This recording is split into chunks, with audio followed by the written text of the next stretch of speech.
Additional भेटेल, पण याच्यात काही होणार नाही बा. हे योजना याच्यामध्ये चेंजेस काहीतरी काय भेटेल. आणखी याच्यामध्ये वाढतील. आता बघा एवढा 5 वर्ष योजनामध्ये तुमच्या या योजना याच्या योजनामध्ये आणखी काहीतरी वाढतील. म्हणजे ते पण वाढेल. आणि मुख्य उद्देश आमचा हाच आहे की जो ओरिजिनल लाभार्थी त्याला या योजना केल्या पाहिजे. ज्याचं पोट भरलं आहे त्याला जेवण देऊन उपयोग नाही ना, असा विषय. ज्याला जेवणाची गरज आहे त्या लोकांना आपण इथं बसवतो, हा आमचा मुख्य उद्देश आहे. म्हणून तुमचं काम चांगल्या पद्धतीने चालू आहे. तर तुम्ही ज्या लोकांचे फॉर्म भरले आहेत ते तुम्ही ऑनलाईन बी करू शकता, पण ऑनलाईन तर आम्ही तुम्हाला व्हिडिओ पाठवून देऊ. ऑनलाईन बी फॉर्म भरू शकतो, पण आपल्याकडे नेटवर्कचा प्रॉब्लेम असल्यामुळे मग आपण ऑफलाईनच करा. आम्ही ऑनलाईनचा फॉर्म भरून घेऊ. तुम्ही ऑनलाईनला जेव्हा दिसेल ना त्यांचा डाटा व्यवस्थित घेऊन ठेवतात. बाकी काम वगैरे तुमचं व्यवस्थित चालू आहे. बरे, तुम्हाला कोणाला याच्यापैकी कोणाला काही प्रश्न असेल तुम्ही डायरेक्ट आम्हाला विचारू शकता. काय अडचण असतील यांच्यापैकी कोणाचे फॉर्म ज्यांचे फॉर्म गेले असेल ना त्यांची काय प्रश्न असेल तुम्ही विचारू शकता बा. हां, तुम्ही काही डाऊट असतील शंका बिनधास्त विचारू शकता. असं काही मी काही बाहेरचा नाही आहे, आपल्या जिल्ह्याचा आहे. आम्ही आपल्या जिल्ह्यामधून व्यक्ती आहे. तुम्ही आम्हाला इनडायरेक्टली विचारू शकता. त्याचे प्रशिक्षण कोणत्या महिन्यापासून? बघा, प्रशिक्षण आपण दिवाळीनंतर चालू करणार आहे, बरोबर. आता पावसाअभावी आपल्याला थोडासा व्यत्यय येतोय घडी. हा महिनाही पाऊसच राहील असं दिसतंय जवळजवळ. पुढच्या महिन्यात आता तुम्हाला आपलं पुढच्या महिन्यात आपण खूप मोठा कार्यक्रम ठेवलेला आहे. त्या कार्यक्रमाला जर तुम्ही आले तर तुमचं स्वागत तिथून पुढे स्टार्टअप होईल. तुमची जेवणाची वगैरे सगळ्यांची व्यवस्था केली जाईल. तिथंच काय ते तिथंच मोठा कार्यक्रम आहे. पुढच्या महिन्यात मी एका अभिनेत्रीजवळ माझा इंटरव्ह्यू स्वतःचा योजनेबद्दल पूर्ण माहिती देणार. विशेष म्हणजे योजना आपण गुगलला सर्च 165 न्यूज चॅनलला ऑलरेडी देऊन ठेवलेली. न्यूज चॅनलला न्यूज लावायला भरपूर पैसा द्यावा लागतो. गुगलला सर्च मारा, योजनेबद्दल पूर्ण डिटेल माहिती भेटून जाईल. गुगलला जायचं, महासाहेब स्वप्नपूर्ती योजना नाव टाकायचं. तिथं 14 प्रकारच्या योजना कशा आहेत, कशा प्रकारे योजना लागू होणार आहे, प्रशिक्षण कशा प्रकारे मिळणार आहे, पूर्ण डिटेल गुगलला दिलेली आहे. यूट्यूबला टाका, यूट्यूबलाही माहिती देतो. संस्था कुठली आहे सगळ्या गोष्टी क्लिअर आहे. ते छान आलेलं आहे आणि सुरुवात आपल्या जिल्ह्यापासून करता आहे. त्यामुळे आपल्यासाठी एक चांगली गुड न्यूज. जे दिल्लीची टीम इथं येणार आहे, प्रोजेक्टची जी लॉन्चिंग आहे ना ती इकडेच होणार आहे आपल्याकडे. फक्त प्रॉब्लेम हाच आहे की एवढे लोक एका प्लॅटफॉर्मवर येऊ शकत नाही, म्हणून आपण नंदुरबारला प्लॅनिंग चालू आहे. तुम्ही सांगितलं तर मग आपण मुलगीला बी करू, पण त्यांची व्यवस्था होणार. व्यवस्था नाही होणार ती मोठमोठे लोक येतात.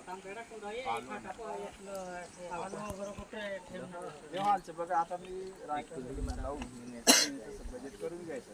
आता आपण 4 समाजसेवक मिळून एका ठिकाणी 4 समाजसेवक म्हणजे एका जणाचे 750 फॉर्म, म्हणजे 3000 लोक एका सेंटरला. इकडे लावलं तर चालेल. 1 एकर अर्धा 1 एकर जागा भेटली, आपण जागा विकत घेणार आहे. जागा विकत नाही भेटली तर मग आपण भाड्यातत्वावर जागा घेऊ. 2 पर्याय आहेत आपल्याकडे. जर नाही भेटली तिथं खोल्या भाड्यातत्वावर घेऊ, तिथं प्रशिक्षण चालू करू. मग आपण काय करतोय, भाड्यातत्वावर आपली जागा तर राहीलच का, लगेच जागा घेतली म्हणजे लगेच काय बांधकाम होणार. 1 वर्ष लागून देतो. प्रशिक्षण चालू राहील. बेसिक कोर्स जे ते चालू करून देऊ. हे ग्राउंड लेवलचे कोर्स त्याचा तुमचं आत्मनिर्भर ट्रेनिंग, बरोबर. तलवारबाजी वगैरे ओपन पेसमध्ये करता येतं. तुमचं ब्युटी पार्लर कोर्स याला काही एवढा भांडवल लागत नाही, ओपन पेसवर करता येतं. सिलाई मशीन ट्रेनिंग आहे, कॉम्प्युटर क्लास आहे. हे बघा, पावसाअभावी पाणी वगैरे सगळ्या गोष्टी बघाव्या लागतात आणि तेवढे कॉम्प्युटरची सगळी व्यवस्था करणं. हे कोर्स थोडे लेट चालू होते, पण ते पण चालू होईल. कारण की कामही तर लगेच चालू होऊन जाणार तुम्हाला.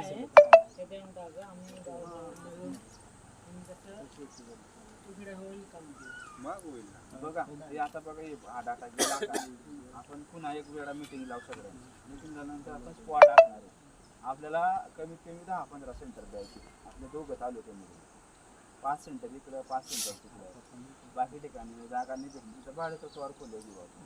बरोबर. आता एका ठिकाणी तुम्हाला वाटतं एका ठिकाणी सेंटरला कमीत कमी ना 4 ते 5 कोटी खर्च येणार आहे. मोठी रक्कम नाही, खूप मोठी रक्कम गोळा येणार आहे. आणि हे काम डिसेंटरवाले करणार नाही, आपला रोलच नाही तिथं, फक्त आपलं लक्ष ठेवायचं काम बस. आपलं आणि जे काम होईल तुमच्या गावाच्या अंडरच होईल. आपलं काम काम 100 वर्ष आपल्या बिल्डिंगा टिकल्या पाहिजे, फक्त हे काम तुमच्यावर. चुकीचे काम झाले नाही पाहिजे, फक्त आमचा आज येतोय आपल्या लोकांसाठी स्कीम, आपल्या लोकांसाठी हे सेंटर उभं करतोय. आता सध्या इथं एखादा हॉल बनवला आपण, एखाद्याचं लग्न आहे, त्याला बाहेर 10,000 20,000 द्यायचं काम नाही ना, त्याचं फ्रीमध्ये लागतंय ना. आणि त्याच्या परिवाराला तो एक हे झाला ना, सपोर्ट झाला ना, अशी योजना कोणी आणली नसेल. भविष्याच्या काळासाठी चांगली योजना आणली. हे काही फक्त संस्था आहे ना, कायमसाठी येते. आपण 2 वर्ष 4 वर्षासाठी काम करत नाही, तुमच्या उज्ज्वल भविष्यासाठी आपण काम करतो. एवढे वेळ लागेल तर चांगलं काम करू. प्रशिक्षण आपण करणार दिवाळीनंतर चालू करू. त्याच्या पहिले मी चालू झालं तर चांगली गोष्ट आहे. आता तुमचं काम ठीक आहे, तुमचे 400 फॉर्म झालेले आहे, तुमचे 500 700 कम्प्लीट झाले, पण मग तिकडच्या एरियामधले झाले पाहिजे. पूर्ण डाटा क्लिअर झाला काम स्टार्ट होईल. आपण काही जास्ती रक्कम कोणाकडनं घेताच नाही असा विषय, म्हणजे तुम्हाला घाबरण्यासारखं काहीच नाही. आता बाकी एनजीओवाले असते गाई म्हशी वगैरे देतात बरोबर, 15-20,000 गाई म्हशी वन टाइम भरावं लागतं. त्यांना मी 10 ते 15,000 भरावं लागतं. आपण ते 15,000मध्ये 2.5 लाख ते बी भरपूर आहे ना. मग आपण रक्कम एवढीशी छोटी घेतो, एका दिवसाचा रोज आहे. एखादा मुलाची इच्छा असेल मला शिकायचंय बुवा, पण माझे वडील पैसे देत नाही, तर ते कामाला जाऊन ते पैसे भरू शकतो. एका दिवसाला जायचं काम म्हणजे त्यांना आई वडिलांचा विचारायचं काम नाही, कारण किती चांगली योजनाचा लाभ घेत आहे ना. म्हणून आपण अशी व्यवस्था करून ठेवली. आमच्या गावाचे सेंटर इकडे म्हणजे बघा, करावं लागेल. 3 पाहिजे 3 लोकांचे बी 3 गावांचे बी कमीत कमी तुमच्या गावाला 20 गावं जॉईंट व्हायला पाहिजे. 4 गावं एका समाजसेवक आहेत, बरोबर, करून टाकावे. हा ते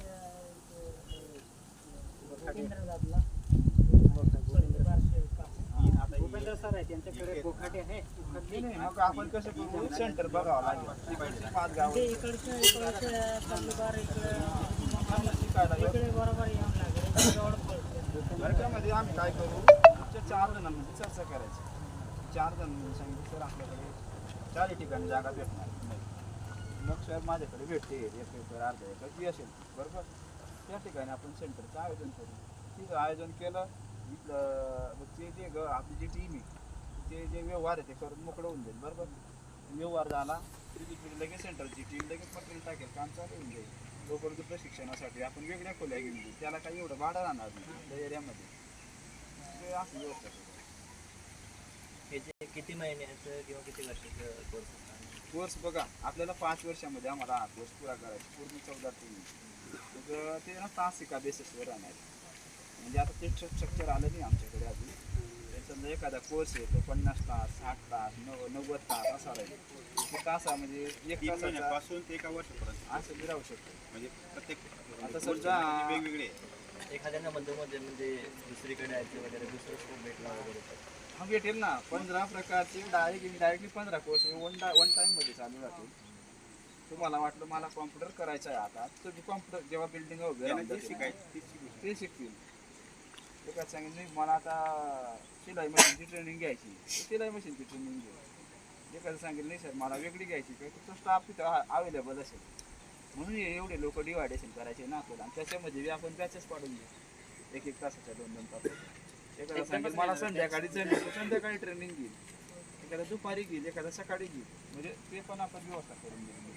म्हणजे डिवायडेशन झाले ना. मग 3,000 लोकांमध्ये 200, 400 लोक एक सेंटरला आटून जातात. तसं म्हणणं नाही की हे समजा कोर्स पूर्ण झाला त्याच्यानंतर काय स्कोप काय वगैरे. खूप बघा, समजा तिचे बी आपण आयोजन करणार. आपण बोलू ना स्वयंरोजगार ट्रेनिंग, याच्यामध्ये आहे ना तुमचे पूर्ण कोर्स झाले. एखादी कंपनीला आपण बोलू, त्यांना आयोजन करू, आमच्याकडे अशा मुलं आहेत बुवा, यांनी अशी ट्रेनिंग घेतली.